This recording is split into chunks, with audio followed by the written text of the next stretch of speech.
I have a picture in my mind of my little girl, my daughter Scarlett, asking me what the world is going to look like when she's my age. It'll be 2062. Modern humans have been around for roughly 200,000 years. 720 years ago, the mechanical clock was invented, and we got synchronization. 590 years ago, we got the printing press, and now had shareable information. 130 years ago, we were still riding horseback.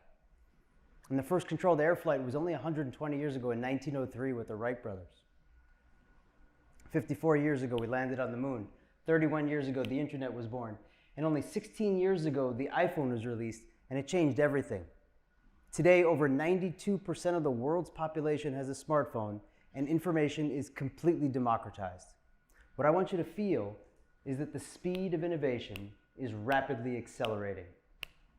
Today, we can access the entire planet's collective information instantly on our phones. We can communicate with anyone, anywhere in the world, in any language, in real time. Virtual reality and robots are routinely used in surgeries every day. AI, cryptocurrency, gene editing. We're witnessing the most significant shift in technological innovation in human history.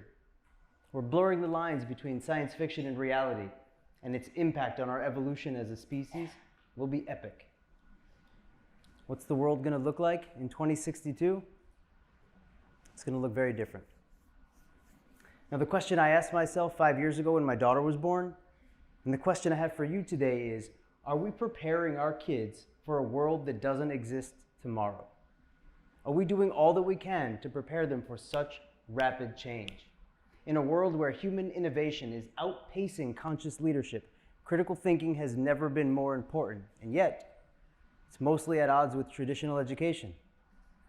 For the most part, school may teach kids where the world has been, but it's doing a terrible job helping them consider where it's going. On top of that, teens today increasingly feel isolated, overscheduled, and as if they're just going through the motions, with over 31% having some type of anxiety disorder.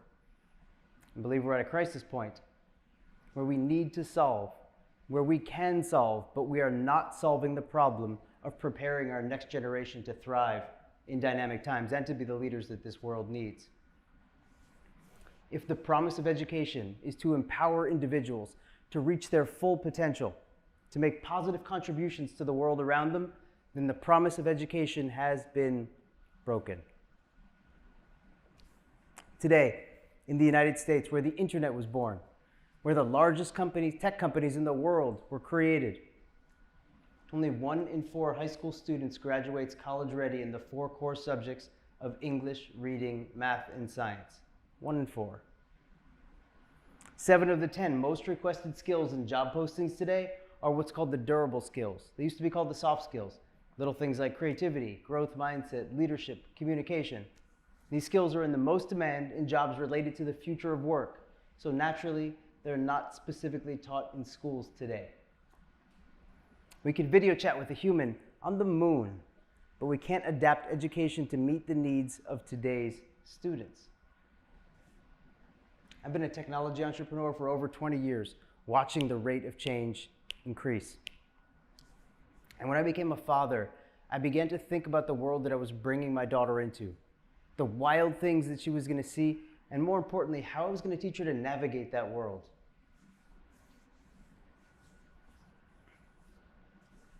I want my daughter, and I want your kids to grow up and live in a world where these godlike powers that we are unlocking are used for our benefit, and not just for the shareholders.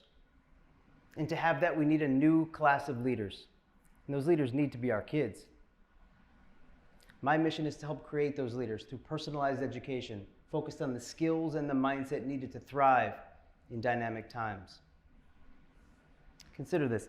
Social media is a $72 billion industry. Those billions are spent on making content so personalized and so engaging that it's impossible not to capture your attention. Imagine what would happen if we invested that same money and energy into transforming traditional education into new learning models aimed at developing happier, healthier, more purpose-driven young people. We don't need better test takers. We need better problem solvers. I believe we need people who know themselves, who operate from a foundation of confidence, who know how to communicate clearly, people who know how to find information, how to discriminate between good and bad information, and use that information to make better decisions.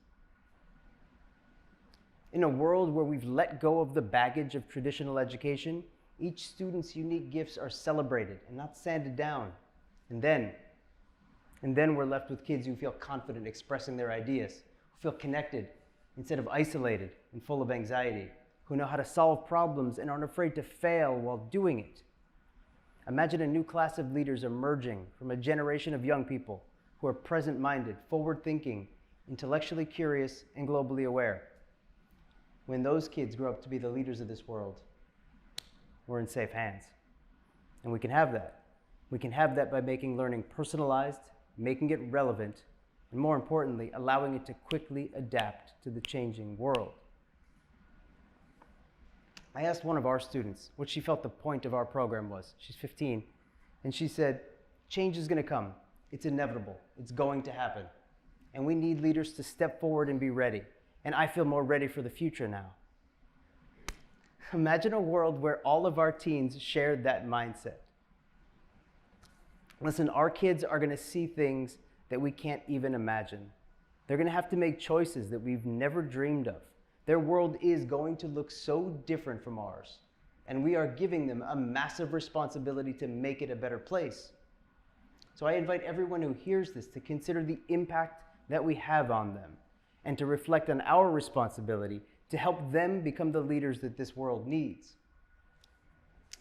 The next time you interact with a young person, try this. Look them in the eyes. Ask them what they're interested in. And then ask them what they think that's going to look like in 20 years. Help them get curious about their world. Show them that you're interested in it and in them. Because at the end of the day, it's up to all of us to repair the broken promise of education. And to answer my daughter's question, what's the world going to look like when she's my age? I tell her it's entirely up to her. Thank you. Thank you. Thank you. Thank you.